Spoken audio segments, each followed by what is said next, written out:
lang. Dito. The cost of technology and internet services can be a significant barrier for many countries, particularly those with lower incomes. High costs and limited access to necessary high-level internet connectivity. Sige ba, yung invite for the digital? According na basa. In their own understanding, let's be clear. Affordability.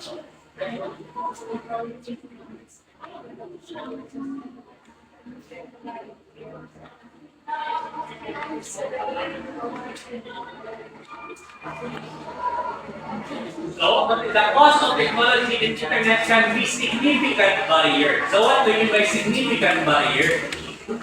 Hindi ma-afford. Di ba, mag-presyo ang isang bagay, simple, hindi mo siya Ma-afford. afford. Bugat sa bulsa. Isa. Ano mga cable. Basta to, kung may cable ka, lumayaman ka na.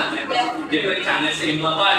Eh, simple na, tapos ako ipabiliti nga makabakal sa mga technology. Depende pa sa kinaloon mo. So, for many individuals or families, particularly those with lower incomes. So, ang mga apektuhan sa digital device, affordability naman sa mga tao nga, meron sa low ang incomes, gamay ang ilang income. Like for example, may mga ibang families, di ba, nakapag-provide ng eskwela sa bata nila, sa ilang naman. Mahal ang tuition, di makabakas ng laptop, may required daw. O yung may kabalon.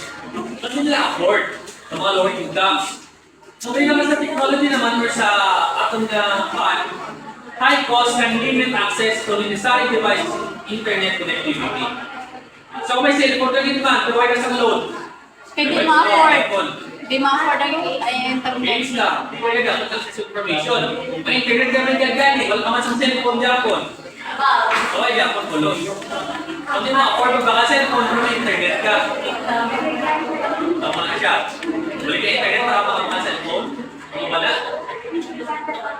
So that is afford the ability. Sabihan. Okay, next naman is ang relevance and quality content. Dapat may relevance and quality content. Sige na. Pamalboa. Sige na, Malboa. What do you mean by relevance and quality content?